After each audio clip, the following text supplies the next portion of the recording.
Hello, everyone. Welcome back. I am Kris. This is part 2, Empire of the Seas, 2/4 HD. So, we're going to go ahead and cover this. We already did episode 1, you could say. That was the 3-parter. This will be the same, 19 minutes or so each. Before we get started, though, you can click that thumbs up. Helps me out. Subscribe. And then there is the old, what was that? Oh, yeah, the sauce. And then there's the thanks and the hype. Nothing else to talk about. Let's do it. On a summer's day in 1690, a Sussex merchant called Samuel Jeake looked out towards the channel from his home here in Rye. What he saw filled him with dread. English warships fleeing pell-mell across the horizon. The country had been at war with France for 2 years, and people in this town knew that just a few days before, the Royal Navy had been badly defeated 25 miles up the coast off Beachy Head. So the sight of those English ships on the run could mean just one thing: the French were coming. With the Navy beaten, the English could do nothing to prevent a French invasion. The result was inevitable. Church bells rang out in panic. Jeake wrote about what happened next in his diary. A terrible alarm in the town of Rye of the French's coming to land, and that their intentions were to fire and plunder the town. In desperation, people seized hold of their valuables and attempted to flee the town. This gate was the only way in and out of Rye, and soon this narrow street was clogged with people clinging to their possessions. Their panic increased by the terrible sight that was now smouldering down on the beach below the town. If ever there was a vision to terrify the people of Rye, it must have been that of England's first line of defence in flames. Lying here on the beach within sight of Rye Harbour was the Anne, a 70-gun Royal Naval warship which had been terribly damaged in the fighting at Beachy Head. 100 of her crew had been killed or wounded. Unable to sail on any further, her captain ran her aground on this very spot, and then fearing that the French would capture her, he set her alight. Okay. When he was talking about 100 dead and everything, I was like, so it was fleeing while on fire?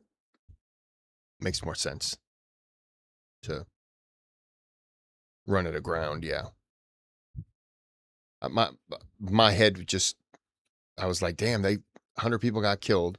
They were fleeing and on fire. They were really not in a good situation. But yeah, it makes sense. That was my bad. Her remains are under my feet now. Sometimes when these sands shift, she re-emerges like a ghostly reminder of a forgotten moment in our history. A moment of terror, chaos, and defeat. Rule Britannia? I don't think so. In 1690, there could have been no doubt in anyone's mind. France ruled the waves, and England was at her mercy. For the English, this disaster was a turning point. They had no choice. If they were to survive, they would have to build a navy capable of resisting the greatest power in Europe. But to do that would require a national effort unlike anything that had been seen before. It would transform the country, revolutionize agriculture, lay the foundations of industry, and most of all, unleash the power of money.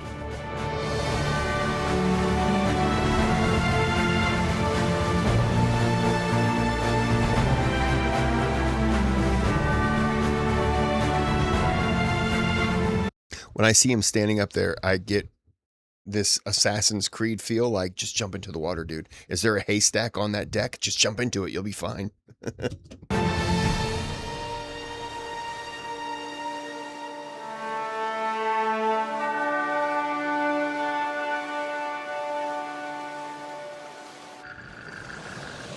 Tossing 185, sir. 15 starboard on midships.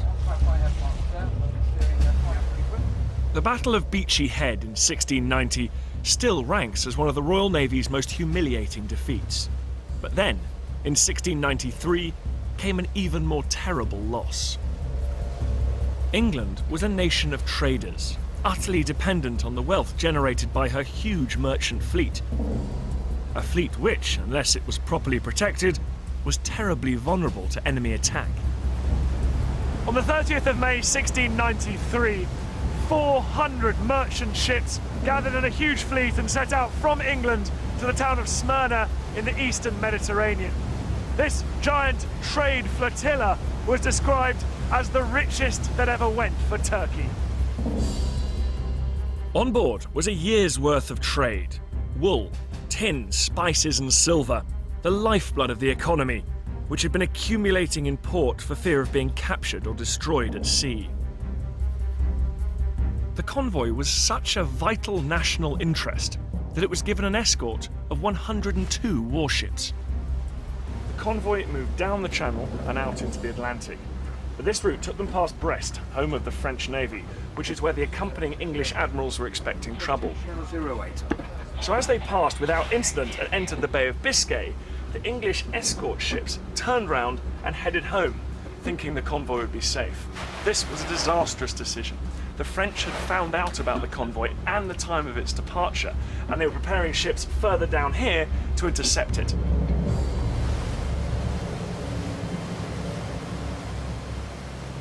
As the convoy reached Lake... Why send the convoy if not the convoy, but why send the protection if the protection isn't going to go all the way? That seems flawed. I mean, I understand we're sending you so far, you should be fine the rest of the way. But you can't plan on that. Why go to begin with then? Lagos Bay, on the southern tip of Portugal, they found 93 French warships waiting for them.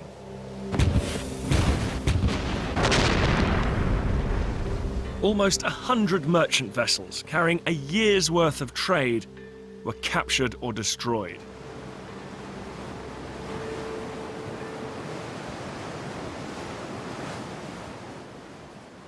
When news of the disaster reached England, it sent the business community into a paroxysm of despair.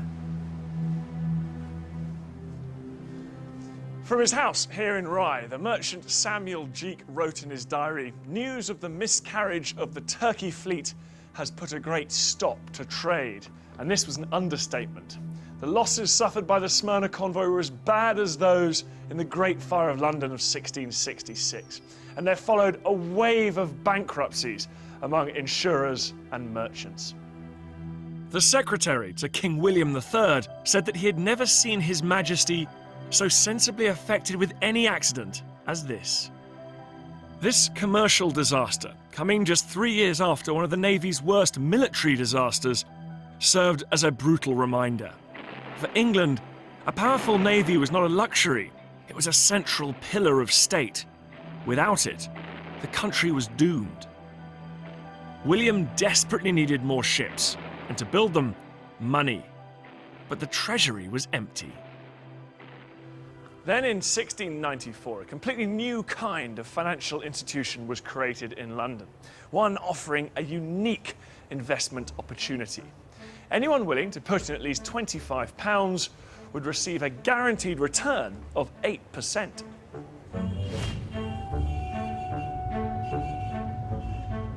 The savvy merchant from Rye, Samuel Jeek, thought this sounded like a chance that was too good to miss, and he instructed his agent in London to invest £200. But then he decided to gather together all his spare cash and head into London himself. He wrote in his diary, "I made myself ready for my journey, carrying £100 with me, and at 7 p.m. I took horse for London." Now that was a 15-hour ride, so it's fair to suggest that by the time he met up with his agent the following afternoon in the city, Mr. Jeek would have been quite saddle-sore. So keen was Jeek to take advantage of the 8% interest being offered that he even scraped together a further £200 while he was here in London to take his total stake up to £500. £500 is a lot of money for anyone, even Jeek. But it turns out it was a pretty good investment. That exciting new financial institution that launched in 1694 still exists. It's called the Bank of England. The funds required to build a new navy were vast, but the Bank of England delivered. In just 12 days, it raised £1.2 million, and on August the 1st, 1694, it made its first loan to the government. The national debt was born, and the Royal Navy was saved. England would build now and pay later. This is a list of all the original investors in the Bank of England, known as subscribers at the time. At the top of each page here is the date, and their names neatly written out here with their occupations next to them. Right here at the bottom of this page is Samuel Cheek of Rye in Sussex, a merchant. This is a remarkable document because it allows us to get a kind of investor profile of this extraordinary new venture. At the very top of the list, appropriately enough, are their majesties, the King and Queen, who invested £10,000.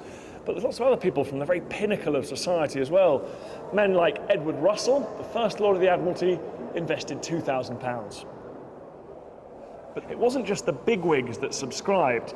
There are 9 people listed here as being in domestic service.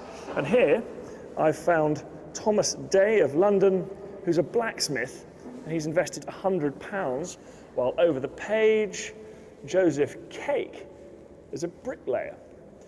The national Wonder how many OnlyFans models they had back then. Probably none. debt created a virtuous circle of funding.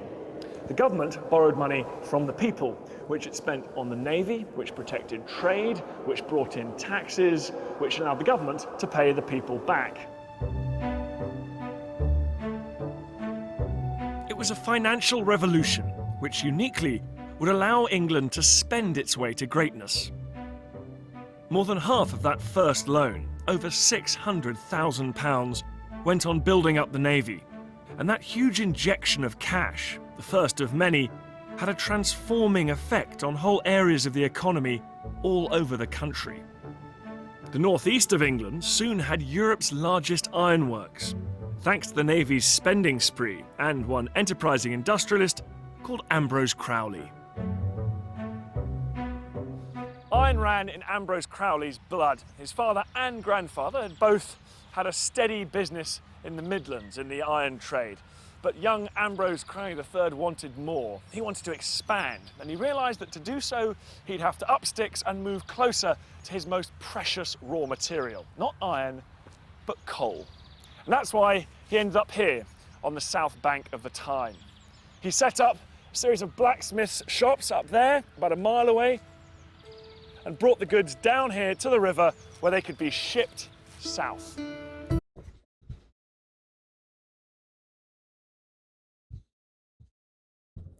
So my brain was like, you don't find coal in the river. I don't know what is wrong with my brain. He was like, yeah, you bring it here and you bring it to the river. And I was like, yeah, they put it in ships, don't they? Yep.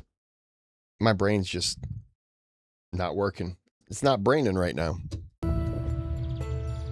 South was where England's shipyards were embarked on a massive building programme. And it was this that made Ambrose Crowley's ironworks so successful, because wooden ships need lots of iron nails. And in those days, every single one had to be made by hand. Blacksmith Mark Fern still uses exactly the same techniques. This is the traditional setup, isn't it? It is a double-acting bellows, and every time you press that down, it's feeding air into the fire. And how hot is that, do you reckon? About 1300, you can see. 60 degrees Celsius tops. 1300 degrees centigrade. And how hot is that, do you reckon? About 1300, you can see. 1300 degrees centigrade. 1300 degrees Celsius. I was a little off. It's a little off. Close. It's hard to believe that a packet of nails that we buy in the shop were actually made individually like this. Isn't it remarkable? You know, George Washington, James Madison, Thomas Jefferson, they all had the same thing. They had people that made all the nails because they said the cost was ridiculous. So they had these little, I'm going to say foundry, but that's not it. Blacksmith, that's the word. They had the blacksmith and they made all the nails because if they wanted to just add on to their homes, well, you could just send slaves out because they own slaves. Send slaves out, cut down some trees, get them all set up for the wood, and then just you got your nails. You didn't have to buy anything. Everything is kind of in home, so it makes sense that you're going to cut costs. You're going to just go ahead and make your own nails. I mean, you're probably not buying the wood anyways. You're just cutting down trees, and so it makes sense that you would do everything in house. Helps save a pound here or two that will be used towards something else. Right, so here we go.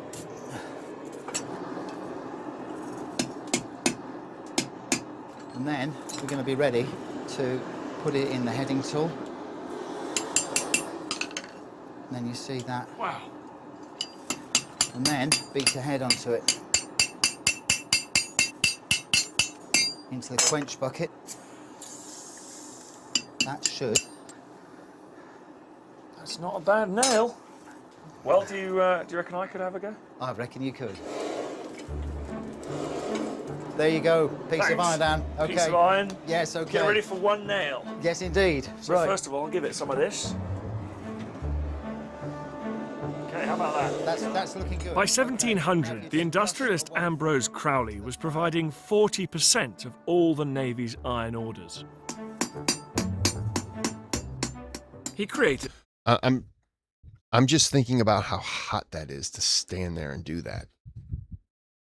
Oh, and you're doing it nonstop all day. 1,300 degrees Celsius, which is like, I don't know, 18 degrees Fahrenheit. I don't know how things work, okay? It's not comfortable, I'll tell you that. Navy's iron orders.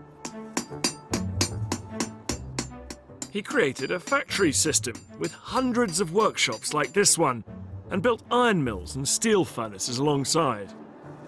It turned what had been a cottage industry into mass production. Into the heading tool. Right-ho. After the financial revolution, here were the first shoots of the industrial revolution. And driving it all was the Navy. In only a decade, English dockyards built over 150 new naval ships. But since England was at war, many of those ships were, of course, destroyed or captured by the enemy. Nevertheless, by the end of the decade, the English Navy numbered 176 warships. And each of them contained over 5 tons of iron nails. My first nail. And you should be able to knock that out. Look at that. In fact, it's just sliding out. Hey! How good is that? Look at that. Congratulations, your first nail. That's fantastic. I can imagine that going through a piece of planking onto the hull of a ship.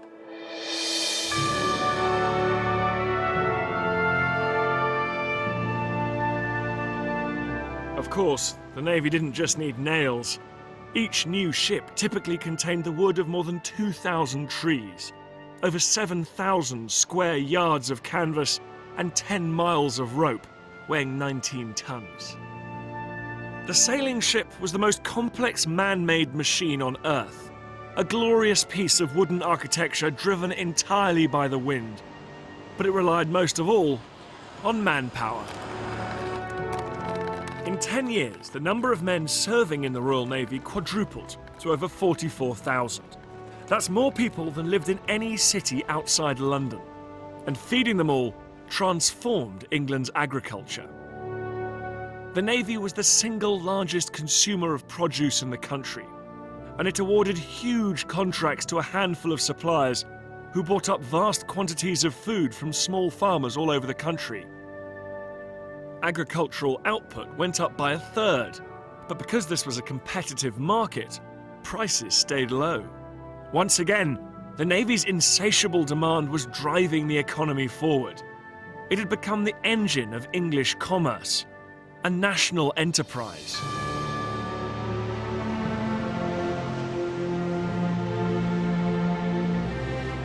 took the work of thousands on land to build the ships of the Royal Navy and keep them supplied. But once at sea, survival depended most of all on the skill, fortitude, and raw strength of the crew. And to fuel all those men required by the Navy, it was actually quite a generous allocation of food. The central part of the diet was, of course, meat, salted so that it survived for long ocean voyages. This is the weekly ration: 6 pounds of meat, 4 pounds of beef, 2 pounds of pork. Now, the beef was typically eaten in some kind of stew with suet, apparently.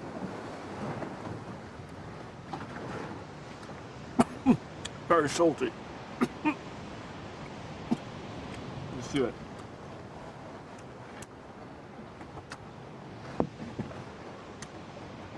If you think salty boot leather, that's about right. Salty boot leather. Oh, that sounds terrible. Salty boot leather.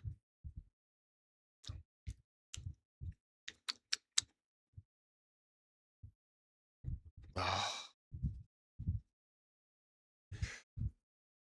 When he says boot leather, is he referring to the taste or the texture? Because if it's the texture, it's just a chew. Oh, either way. I mean, I'd only eat it 70 or 71 times in my life before I called it. Before I was like, I'm done with this.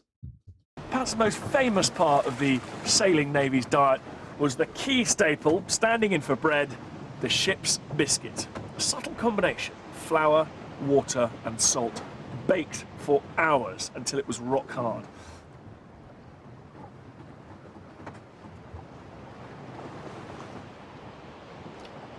It's like a particularly disgusting and tasteless version of rye bread. An added complication was that this became a home of little weevils, almost like tiny worms that used to live in them and feed off them. Now, some people liked to bang them until the weevils fell out and you could get rid of them. Others used to go to a dark corner, simply eat the biscuit, weevils and all. For the American Civil War, they had something, it was called hardtack. It was basically the same thing. They would just make that, put it down, and then they'd put it by the fire, and they would just cook it.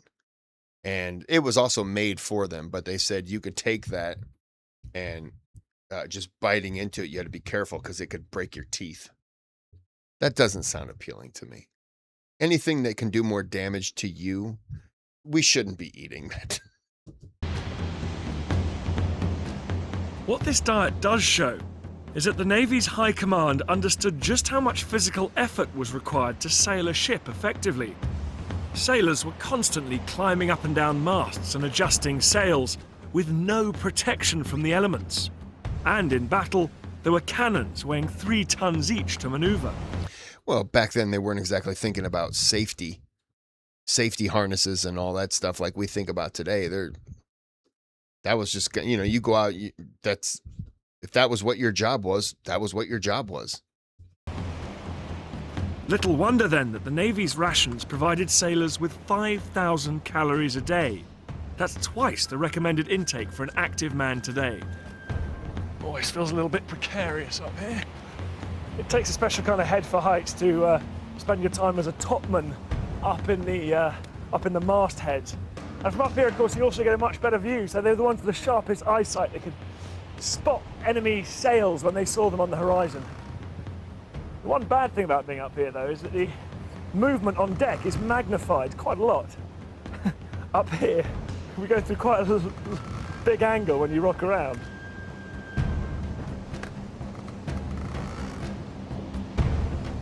Sailors in this period were a breed apart. The average age would have been about 27, but they'd have looked much older, their faces lined and weathered from a lifetime at sea. Their hands would have been calloused and scarred, and their vocabulary was almost indecipherable to landlubbers. A mixture of swearing and nautical terms. Line down.